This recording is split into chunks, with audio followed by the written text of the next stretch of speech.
Deus é maior do que qualquer império. E quando nós falamos que Deus é maior do que qualquer império, é porque o seu reino é algo sobrenatural. Roda a vinheta.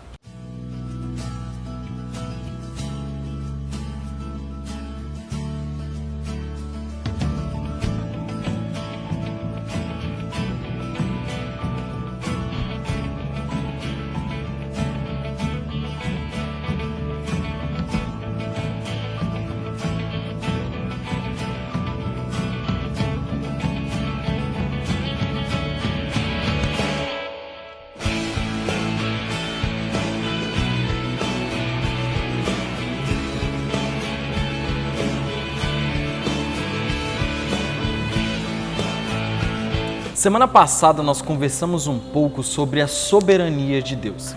E a soberania de Deus é algo indiscutível. O Senhor sempre será Rei dos Reis e Senhor dos Senhores. Nada, absolutamente nada, pode tirar esta posição do trono do Senhor. Nada, absolutamente nada toma o lugar de Deus. Mas continuando nesse tema, a respeito da soberania de Deus, nós conversamos um pouco naquilo que o texto de 2 Daniel nos ensina. Como você leu o texto na semana passada, hoje nós vamos concentrar-nos nos versículos de número 31 até o versículo de número 49. Mas eu queria ler com você pelo menos o sonho em que o rei Nabucodonosor teve e Daniel teve a revelação do Senhor. Olha o que diz Daniel em respeito ao sonho. Versículo de número 31. Daniel, capítulo de número 2, versículo de número 31. Tu, ó rei, estavas vendo, e eis aqui uma grande estátua, esta que era imensa e de extraordinário esplendor, estava em pé diante de ti, e a sua aparência era terrível.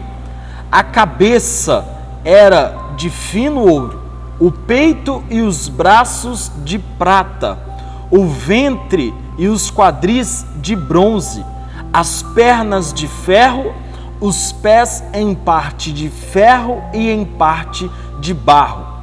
Quando estavas olhando, uma pedra foi cortada sem auxílio de mãos, feriu a estátua nos pés de ferro e de barro e os esmiuçou. Versículo de número 35. Então foi juntamente esmiuçado o ferro, o barro, o bronze, a prata e o ouro, os quais se fizeram como palha das eiras no estio, e o vento os levou, e deles não se viram mais vestígios. Mas a pedra que feriu a estátua se tornou uma grande montanha, que encheu toda a terra. Palavra do Senhor. Esta parte se diz ao sonho em que o rei Nabucodonosor teve e exigiu que um profeta, alguém de um dos seus sábios, trouxesse a tradução, trouxesse o sonho revelado e também trouxesse a tradução que me refiro à revelação. E Daniel orou ao Senhor e levou esta revelação a Deus, que nós vamos discutir um pouco. Levou esta revelação a Deus e levou esta revelação a Nabucodonosor. Mas enfim, o sonho começa aonde o sonho que Nabucodonosor teve, Daniel começa apontando que era uma grande estátua terrível. Repara que é uma estátua, mas não é um santo, não é uma imagem, mas é sim uma estátua. Então não tem nada a ver com os santos naquela época. Mesmo que eles eram deuses pagãos, que acreditavam em outros deuses e imagens, mas não era esse o sentido da estátua. Era simplesmente uma estátua. E esta estátua grande, terrível, tinha a sua cabeça de um fino ouro, os seus peitos e braços eram de prata, pernas de ferro e pés de ferro e barro. Esta era a formação daquela estátua. E aí a palavra de Deus ainda diz, né? Daniel ainda traz que veio uma pedra, como se fosse uma pedra que se soltou sem ajuda humana nenhuma, atingiu os pés da estátua e essa estátua se esmiuçou, ou seja, ela se autodestruiu.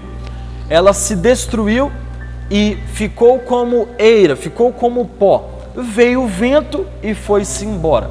E esta pedra começou a crescer e ela preenchia toda a terra.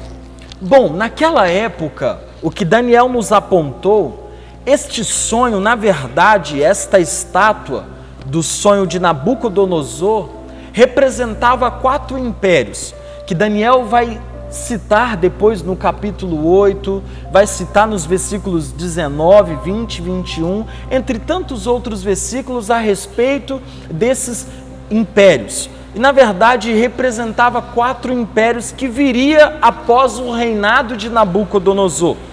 Esses impérios seriam o Império Babilônico, o império que estava ali presente, o Império Medo-Persa, né? E também o Império Grego e o Império Romano. E aí eram esses três impérios que estavam ali. Nós vamos discutir sobre eles. E aí, por fim, chega um novo império, vamos dizer assim, um novo reino, que está no formato desta pedra, que o próprio texto diz que ele preencheu toda a terra. E nós conversamos um pouquinho aí, né, semana passada, sobre esse império da pedra, que é o nosso rei, o império de Deus, o reino de Deus. Mas a estátua, do alto da sua cabeça, possuía ouro, e os seus pés eram barro misturado com ferro. Ela representava, esta estátua, uma imagem desequilibrada, sujeita a cair e quebrar. Por mais que os seus pés eram de ferro, mas estava juntamente com o barro. E ferro e barro você não consegue se misturar. Não existe a possibilidade de você fundir ferro e barro. Então, como não se funde ferro e barro, nós podemos perceber que por mais que aquela estátua tinha ouro, que era de grande valor, prata, mas ela tinha um desvalor também, se é que eu posso usar essa expressão. O desvalor dela estava em seus pés, mas não só os seus pés, mas estava em toda a estátua, porque quando a pedra cai, ela se esmiuça, ela se desfaz, ela simplesmente se desaparece.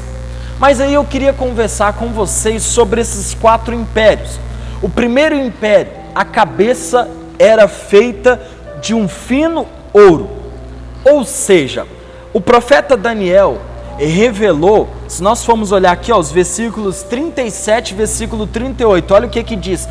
Tu, ó, rei de reis, é rei de reis, porque ele tinha um grande império. Rei dos reis é só Jesus, mas vamos dar continuidade. Tu, ó, rei de reis, a quem o Deus do céu conferiu o reino, o poder, a força e a glória. Vamos continuar. A cujas mãos foram entregues os filhos dos homens, onde quer que eles habitem, e os animais dos campos, e as aves do céu, para que dominaste sobre todos eles. Tu és a cabeça de ouro. Ou seja, o reinado de Nabucodonosor era a cabeça de ouro dessa estátua. Então Deus revelou a Daniel, nos versículos 37 e 38, nós podemos perceber que o ouro era justamente o império de Nabucodonosor daquela época. O ouro representava um grande valor. E o império de Nabucodonosor tinha um grande valor. E além dele possuir um grande valor, esse império tinha se tornado muito forte. Ele tinha se tornado unido e glorioso. Por quê? Porque ele era rei de reis. Outros reis seguiam Nabucodonosor. outros reis eram subordinados a Nabucodonosor, e os outros impérios não teriam o mesmo esplendor que Nabucodonosor teve. Por isso a expressão ouro. Desses quatro, podemos dizer que o reinado, o primeiro império, que é o império da Babilônia, foi o império mais valioso. O segundo império se refere àquele que era o peito e os braços de prata. E olha o que diz no versículo 39, a primeira parte: depois de ti se levantará outro reino, inferior ao teu. Ou seja, depois do império babilônico viria o império medo-persa. E esse império medo-persa seria um império que não seria maior que o império de Nabucodonosor. Ele teria o seu valor, mas ele não seria um império grande como foi o império de Nabucodonosor. E esse reino provavelmente ele conquistou muitas coisas. E nós podemos perceber que ainda durante a vida de Daniel nas Escrituras, que nós vamos ler no capítulo 8 e nos demais versículos, eles se achegam e eles vencem o império da Babilônia. E aí nós podemos analisar. Mas enfim, para identificar essa denominação desse império, nós podemos observar os versículos 19 e o versículo 20. E aí você fica como tarefa de casa. O Império Persa surgiu da união entre dois povos. Na verdade, não é Império Persa, é Império dos Medos, os Medos e os Persas, mas os persas que se tornaram mais fortes. E Daniel teve algumas profecias que confirmaram que o Império Persa era a segunda parte da estátua, né? Como disse aí no versículo 19 e 20. Então, era o Império Fino-Ouro da Babilônia, depois vem o Império Medo-Persa, que é o tronco e os braços de prata, e terceiro império, que seria o tronco de bronze. O terceiro império seria de bronze, um material inferior à prata, mas dominaria todo o mundo sobre todo o conhecimento. Então seria um império muito conhecido. Esse provavelmente seria o Império Grego. E este Império Grego de o Alexandre o Grande. Daniel teve revelação desse ministério no versículo 21 desse império. E o Alexandre Grande foi o rei sobre toda a Grécia.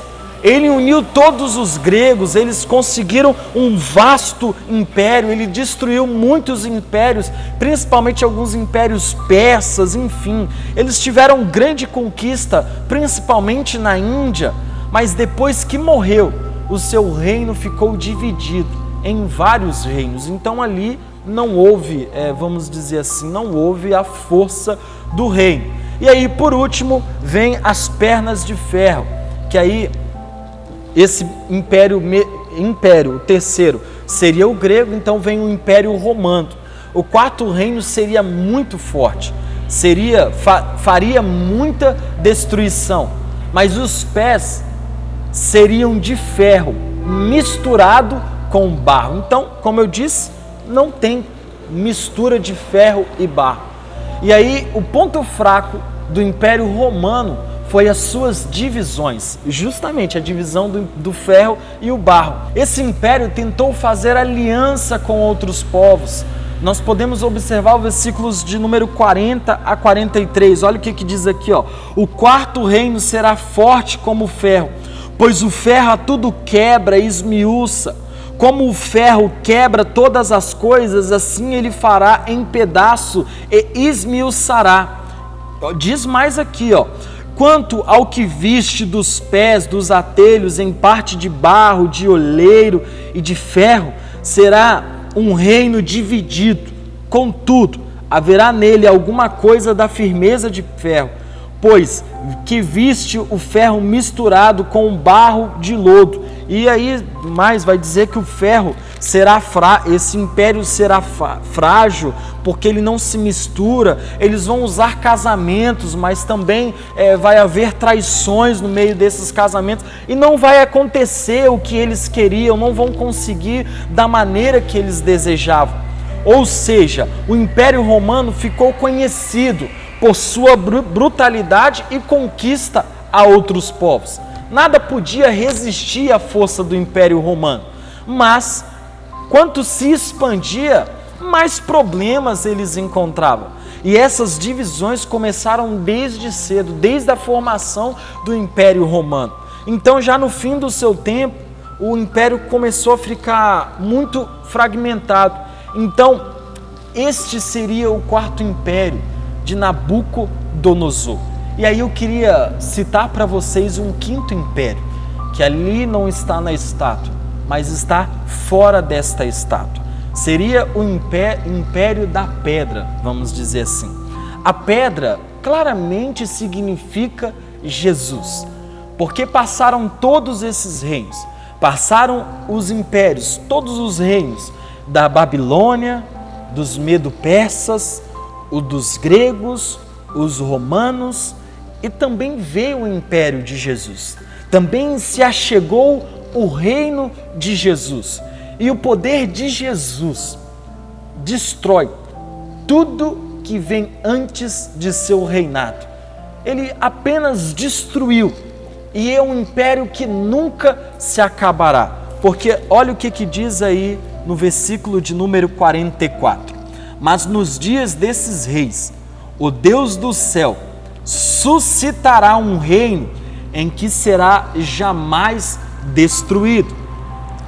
Este reino não passará a outro povo, esmiuçará e consumirá todos estes reinos, mas ele mesmo subsistirá para sempre. Então percebe que este reino, este império é Jesus, porque foi o único reino que veio e não foi quebrado. Foi o único reino que se levantou e não foi esmiuçado como tantos outros reinos. Então nós podemos perceber, o reino que resiste é o reino de Jesus. E se os pés da estátua de Nabucodonosor ainda representavam o Império Romano, a chegada da pedra provavelmente significa a primeira vinda de Jesus ao mundo, porque era onde estava o Império Romano, é onde estavam os romanos. E quando morreu e ressuscitou, Jesus trouxe salvação. E ali ele implantou o seu reino, ali foi implantado o Império de Deus. E quando Jesus voltar, o reino de Deus dominará sobre tudo, sobre tudo. Esse reino existe nos corações de todos aqueles que creem. À medida que conhecemos a Jesus, à medida que pessoas vão conhecendo a Jesus, é como se diz, a pedra vai enchendo toda a terra. Assim, a pedra pode representar a expansão do Evangelho. A pedra significa que o império humano ele quebra, mas o império de Deus ele vem e vem para ficar. Absolutamente ninguém pode resistir a Jesus, resistir ao poder do nosso Senhor. Então nós temos que entender que o Império Romano não conseguiu acabar com Jesus. Mesmo que fosse o Império Persa, mesmo que fosse o Império Babilônico, mesmo que fosse o Império Grego, nada consegue acabar com o poder de Jesus. E esse é o império que veio para ficar. Então, nós podemos concluir o que nós temos de aprendizados, as nossas dicas práticas. Primeira coisa, o império humano não é maior que o império de Deus. O império humano ele é passageiro, ele se esmiuça, mas o império de Deus é um império sólido, ele não pode ser quebrado. E é neste império que nós devemos caminhar. Não existe império maior que o reino de Deus. E nunca irá existir império superior ao reino de Deus. Você pode ser o homem mais importante do mundo, Você pode ser a mulher mais importante do mundo. Você pode caminhar com as pessoas mais importantes do mundo, mas mesmo assim, elas não arrancam o valor do reino de Deus. Esse é o primeiro ponto. Segundo ponto, Deus cumpre a sua palavra. Tudo que o Senhor revelou a Nabucodonosor se cumpriu. Mesmo que Nabucodonosor morreu, mesmo que Daniel morreu, mas tudo isso se cumpriu. A própria palavra aqui em Daniel já estava falando do império de Jesus, já estava falando do império do reino de Deus. Então, Deus é fiel à sua palavra, Deus é fiel à sua própria escritura. Nada se apaga, nada deixa de acontecer segundo a palavra do Senhor. E tudo que Nabucodonosor sonhou se cumpriu. E terceiro, o reino de Deus, além de preencher toda a terra, ele precisa preencher o nosso coração. E é neste reino que precisamos estar firmados. Porque na última parte do versículo 35 diz o seguinte: mas a pedra que feriu a estátua se tornou em grande montanha que encheu toda a terra. É nesta pedra que devemos estar firmados. É nesta palavra que devemos estar firmados. Não deixe que o império humano tire o valor do império de Deus ao seu coração. E aqui está mostrando alguns dos impérios, mas existe o império do dinheiro, o império do egoísmo, o império da ganância, o império da vaidade. São todos impérios que nos impedem de crescer diante do Senhor. Portanto, nós lutamos contra as obras da nossa carne e queremos estar no império, queremos estar em Jesus, pois Ele é a pedra. E Deus cumpre aquilo que Ele diz. Deus cumpre, e o reino de Deus precisa ser preenchido na minha vida, precisa ser preenchido na sua vida. E esse reino, esta pedra, não para de encher a terra. E vamos juntos fazer com que essa pedra se achegue em outros lugares, porque na pedra nós temos firmeza, na pedra nós temos uma base, e é nela que encontramos salvação. É em Jesus que encontramos a nossa salvação. Amém, irmãos e irmãs? Esse foi o estudo dessa semana. Queria convidar você a fechar os seus olhos. Vamos ter uma palavra de oração. Pai, aqui nós oramos a Ti. Oramos, ó Deus, porque através, ó Deus, da vida de Daniel e através desse sonho que o Senhor levou a Nabucodonosor, hoje nós podemos reconhecer que o reino infalível, o reino inquebrável, o reino que não se pode esmiuçar, é o reino do Senhor. E este reino veio para ficar, ó Pai. E é neste reino que queremos caminhar. Por isso, nós colocamos a nossa vida diante de Ti. Queremos, ó Pai, abrir mão de todo o reino humano, abrir mão de toda a vontade humana para viver a vontade do Senhor. Nós oramos, entregamos a nossa vida diante de Ti e queremos dizer, ó Pai, que essa pedra continue preenchendo a terra. E se o Senhor, ó Pai, precisa de homens e mulheres, eu tenho certeza que precisa, para levar esta palavra, para levar esta pedra, para mostrar essa pedra às outras pessoas, aqui estamos, para cumprir o Teu propósito. Em nome de Jesus. Amém e amém. Amém, irmãos e irmãs, paz do Senhor. Na semana que vem nós vamos conversar um pouquinho em Daniel, capítulo 3. Deus abençoe, paz do Senhor.